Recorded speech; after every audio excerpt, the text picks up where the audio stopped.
قوم سمود پر نزول عذاب اور صالح علیہ السلام کا اظہار افسوس۔ جب قوم نے معجزے کا انکار کیا اور اللہ تعالیٰ کی نعمتوں کی ناشکری کی تو نتیجہ ان کی تباہی کی صورت میں نکلا، جسے اللہ تعالیٰ نے قرآن مجید میں مختلف پیرائے میں بیان کیا ہے۔ ارشاد باری تعالیٰ ہے، اور وادی ہجر کے رہنے والوں نے بھی پیغمبروں کی تکذیب کی۔ ہم نے ان کو اپنی نشانیاں دیں اور وہ ان سے منہ پھیرتے رہے، اور وہ پہاڑوں کو تراش تراش کر گھر بناتے تھے کہ امن سے رہیں گے، تو ہولناک چیخ نے ان کو صبح ہوتے ہوتے آ پکڑا، اور جو کام وہ کرتے تھے وہ ان کے کچھ کام بھی نہ آئے۔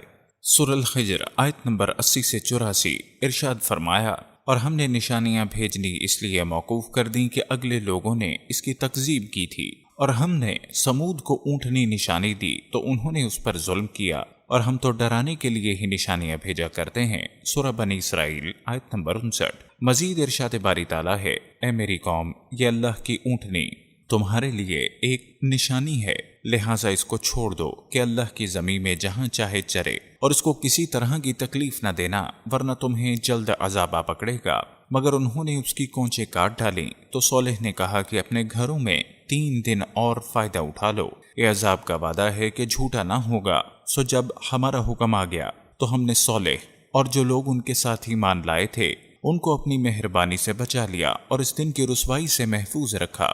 بے شک تمہارا پروردگار ہی طاقتور اور زبردست ہے، اور جن لوگوں نے ظلم کیا ان کو ہولناک چیخ کی صورت میں عذاب نے آ پکڑا تو وہ اپنے گھروں میں اوندھے پڑے رہ گئے، گویا کبھی ان میں بسے ہی نہ تھے۔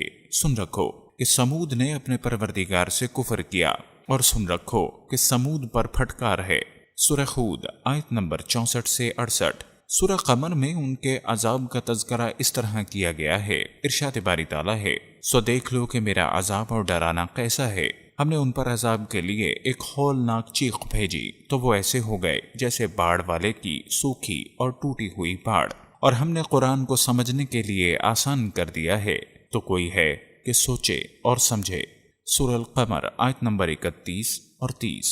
ارشاد الہی ہے، اور ایک چال وہ چلے اور ہم بھی ایک چال چلے اور ان کو کچھ خبر نہ ہوئی، سو دیکھ لو کہ ان کی چال کا انجام کیسا ہوا۔ ہم نے ان کو اور ان کی قوم سب کو ہلاک کر ڈالا۔ اب یہ ان کے گھر ان کے ظلم کے سبب خالی پڑے ہیں۔ جو لوگ دانش رکھتے ہیں ان کے لیے اس میں نشانی ہے، اور جو لوگ ایمان لائے اور ڈرتے رہے ان کو ہم نے نجات دی۔ سورہ نمل آیت نمبر 55 سے 53۔ جن افراد نے حضرت صالح علیہ السلام کو شہید کرنے کی سازش تیار کی تھی، اللہ تعالیٰ نے ان پر ان کی قوم سے پہلے ہی عذاب نازل فرما دیا اور ان پر پتھر برسا کر کچل ڈالا اور تباہ کر دیا۔ جب مہلت کا پہلا دن یعنی جمعرات کا دن آیا تو ان کے چہرے زرد ہو گئے، جیسے صالح علیہ السلام نے فرمایا تھا۔ شام ہوئی تو انہوں نے کہا کہ مہلت کا ایک دن تو گزر گیا۔ جب دوسرے دن یعنی جمعے کی صبح ہوئی تو ان کے چہرے سرخ ہو گئے۔ شام ہوئی تو انہوں نے کہا مہلت کے 2 دن گزر گئے۔ جب مہلت کا تیسرا دن آیا یعنی ہفتے کی صبح ہوئی تو ان کے چہرے سیاہ ہو گئے۔ شام ہوئی تو انہوں نے کہا صالح کی کہی مہلت تو ختم ہو گئی۔ جب اتوار کی صبح ہوئی تو انہوں نے خوشبو لگائی اور تیار ہو کر بیٹھ گئے اور انتظار کرنے لگے کہ دیکھیں کون سا عذاب آتا ہے۔ انہیں معلوم نہیں تھا کہ ان کے ساتھ کیا سلوک ہونے والا ہے اور ان پر کس طرف سے عذاب آنے والا ہے۔ جب سورج طلوع ہوا تو آسمان سے ایک شدید آواز آئی اور نیچے سے زلزلہ آ گیا، چنانچہ تمام افراد کی روحیں پرواز کر گئیں۔ وہ مر کر بے حس و حرکت اور خاموش ہو گئے۔ وہ اپنے گھروں میں جیسے بیٹھے تھے ویسے ہی بیٹھے بیٹھے بے جان اجسام میں تبدیل ہو گئے اور حرکت بھی نہ کر سکے۔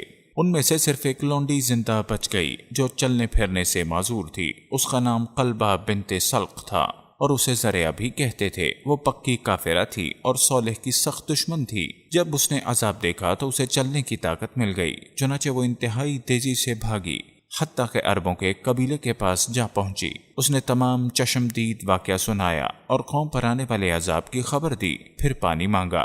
جب اس نے پانی پیا تو وہ بھی مر گئی۔ اللہ تعالیٰ نے فرمایا، یوں محسوس ہوتا کہ وہ کبھی بسے اور آباد ہی نہیں ہوئے، یعنی اس طرح فنا ہو گئے کہ گویا کبھی تھے ہی نہیں۔ حضرت صالح علیہ السلام نے قوم کی تباہی و بربادی پر نہایت غم و حسرت کا اظہار فرمایا۔ اللہ تعالیٰ نے ان کی اس کیفیت کو یوں بیان فرمایا، پھر صالح ان سے نا امید ہو کر پھرے اور کہا، اے میری قوم، میں نے تم کو اللہ کا پیغام پہنچا دیا اور تمہاری خیرخواہی کی۔ مگر تم ایسے ہو کہ خیر خواہوں کو دوست نہیں رکھتے۔ سورہ الاعراف آیت نمبر 79۔ صالح علیہ السلام نے قوم کے ہلاک ہو جانے کے بعد قوم سے مخاطب ہو کر بطور افسوس اور حسرت یہ فرمایا، میری قوم، میں نے تمہیں اپنے رب کا پیغام پہنچایا تھا اور تمہارا بھلا چاہا تھا، یعنی میں نے ہر ممکن طریقے سے تمہیں راہ ہدایت پر لانے کی پوری کوشش کی، اپنے قول، عمل اور نیت سے اس کا انتہائی خواہش مند تھا، لیکن تم لوگ نصیحت کرنے والوں کو پسند نہیں کرتے، یعنی تمہاری فطرت نہ حق کی طالب تھی نہ اسے قبول کرتی تھی، اس لیے تم اس دردناک عذاب کا شکار ہو گئے جس میں تم اب تک مبتلا رہو گے۔ اب میں کسی طرح بھی تمہیں اس عذاب سے چھڑا نہیں سکتا، میں نے تو اپنا فرض ادا کر دیا، یعنی تمہیں اللہ کا پیغام پہنچا دیا اور تمہاری خیر خواہی کی، میں یہی کر سکتا تھا، اس کے بعد اللہ جو چاہتا ہے کرتا ہے۔ بدر کے کنویں میں جن مقتول کافروں کو پھینکا گیا، اللہ کے نبی نے 3 دن بعد ان سے بھی اسی طرح خطاب فرمایا۔ رات کے آخری حصے میں جب آپ نے اسلامی لشکر کو کوچ کا حکم دے دیا تو خود سواری پر تشریف فرما ہو گئے۔ آپ نے فرمایا، اے کنویں والو، تمہارے رب نے تم سے جو وعدہ کیا، کیا تم نے اسے پورا ہوتے دیکھ لیا؟ مجھ سے میرے رب نے جو وعدہ فرمایا تھا، میں نے تو اسے پورا ہوتے دیکھ لیا۔ آپ نے اس دن ان لاشوں کو مخاطب کر کے یہ بھی فرمایا، تم اپنے نبی کے لیے اس کا برا خاندان ثابت ہوئے۔ تم نے اس وقت مجھے جھوٹا کہا جب لوگوں نے مجھے سچا مانا، تم نے مجھے اس وقت وطن سے نکالا جب لوگوں نے مجھے جگہ دی، تم نے اس وقت مجھ سے لڑائی کی جب لوگوں نے میری مدد کی، تم اپنے نبی کے لیے نبی کا برا خاندان ثابت ہوئے۔ حضرت عمر رضی اللہ تعالیٰ عنہ نے عرض کی کہ اے اللہ کے رسول، آپ ان لوگوں سے مخاطب ہیں جو مردار ہو چکے۔ آپ نے فرمایا، قسم ہے اس ذات کی جس کے ہاتھ میں میری جان ہے، میری بات تم ان سے زیادہ نہیں سن رہے، لیکن وہ جواب نہیں دے سکتے۔ بعض علماء نے فرمایا کہ اس واقعے کے بعد حضرت صالح علیہ السلام حرم شریف میں تشریف لے گئے اور وفات تک وہیں مقیم رہے۔ حضرت جابر رضی اللہ تعالیٰ عنہ سے روایت ہے کہ رسول اللہ جب مقام خجر سے گزرے تو فرمایا، معجزات کا مطالبہ نہ کرو۔ صالح کی قوم نے یہ مطالبہ کیا تھا تو وہ اونٹنی کی صورت میں ظاہر ہو گئی، وہ اس راہ سے پانی پینے آتی تھی اور اس راستے سے واپس جاتی تھی۔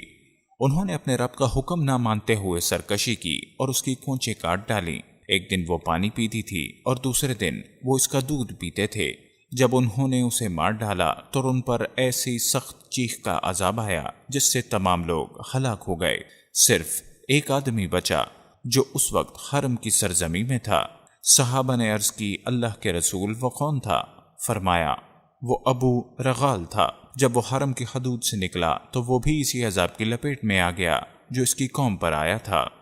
میں نے تو اپنا فرض ادا کر دیا، یعنی تمہیں اللہ کا پیغام پہنچا دیا اور تمہاری خیر خواہی کی، میں یہی کر سکتا تھا، اس کے بعد اللہ جو چاہتا ہے کرتا ہے۔ بدر کے کنویں میں جن مقتول کافروں کو پھینکا گیا، اللہ کے نبی نے 3 دن بعد ان سے بھی اسی طرح خطاب فرمایا۔ رات کے آخری حصے میں جب آپ نے اسلامی لشکر کو کوچ کا حکم دے دیا تو خود سواری پر تشریف فرما ہو گئے۔ آپ نے فرمایا، اے کنویں والو، تمہارے رب نے تم سے جو وعدہ کیا، کیا تم نے اسے پورا ہوتے دیکھ لیا؟ مجھ سے میرے رب نے جو وعدہ فرمایا تھا، میں نے تو اسے پورا ہوتے دیکھ لیا۔ آپ نے اس دن ان لاشوں کو مخاطب کر کے یہ بھی فرمایا، تم اپنے نبی کے لیے اس کا برا خاندان ثابت ہوئے۔ تم نے اس وقت مجھے جھوٹا کہا جب لوگوں نے مجھے سچا مانا، تم نے مجھے اس وقت وطن سے نکالا جب لوگوں نے مجھے جگہ دی، تم نے اس وقت مجھ سے لڑائی کی جب لوگوں نے میری مدد کی، تم اپنے نبی کے لیے نبی کا برا خاندان ثابت ہوئے۔ حضرت عمر رضی اللہ تعالیٰ عنہ نے عرض کی کہ اے اللہ کے رسول، آپ ان لوگوں سے مخاطب ہیں جو مردار ہو چکے۔ آپ نے فرمایا، قسم ہے اس ذات کی جس کے ہاتھ میں میری جان ہے، میری بات تم ان سے زیادہ نہیں سن رہے، لیکن وہ جواب نہیں دے سکتے۔ بعض علماء نے فرمایا کہ اس واقعے کے بعد حضرت صالح علیہ السلام حرم شریف میں تشریف لے گئے اور وفات تک وہیں مقیم رہے۔ حضرت جابر رضی اللہ تعالیٰ عنہ سے روایت ہے کہ رسول اللہ جب مقام خجر سے گزرے تو فرمایا، معجزات کا مطالبہ نہ کرو۔ صالح کی قوم نے یہ مطالبہ کیا تھا تو وہ اونٹنی کی صورت میں ظاہر ہو گئی، وہ اس راہ سے پانی پینے آتی تھی اور اس راستے سے واپس جاتی تھی۔ انہوں نے اپنے رب کا حکم نہ مانتے ہوئے سرکشی کی اور اس کی کونچیں کاٹ ڈالیں۔ ایک دن وہ پانی پیتی تھی اور دوسرے دن وہ اس کا دودھ پیتے تھے۔ جب انہوں نے اسے مار ڈالا تو ان پر ایسی سخت چیخ کا عذاب آیا جس سے تمام لوگ ہلاک ہو گئے، صرف ایک آدمی بچا جو اس وقت حرم کی سرزمین میں تھا۔ صحابہ نے عرض کی اللہ کے رسول وہ کون تھا؟ فرمایا وہ ابو رغال تھا۔ جب وہ حرم کی حدود سے نکلا تو وہ بھی اسی عذاب کی لپیٹ میں آ گیا جو اس کی قوم پر آیا تھا۔ اس راستے سے واپس جاتی تھی، انہوں نے اپنے رب کا حکم نہ مانتے ہوئے سرکشی کی اور اس کی کونچیں کاٹ ڈالیں۔ ایک دن وہ پانی پیتی تھی اور دوسرے دن وہ اس کا دودھ پیتے تھے۔ جب انہوں نے اسے مار ڈالا تو ان پر ایسی سخت چیخ کا عذاب آیا جس سے تمام لوگ ہلاک ہو گئے، صرف ایک آدمی بچا جو اس وقت حرم کی سرزمین میں تھا۔ صحابہ نے عرض کی اللہ کے رسول وہ کون تھا؟ فرمایا وہ ابو رغال تھا۔ جب وہ حرم کی حدود سے نکلا تو وہ بھی اسی عذاب کی لپیٹ میں آ گیا جو اس کی قوم پر آیا تھا۔ کون تھا؟ فرمایا وہ ابو رغال تھا۔ جب وہ حرم کی حدود سے نکلا تو وہ بھی اسی عذاب کی لپیٹ میں آ گیا جو اس کی قوم پر آیا تھا۔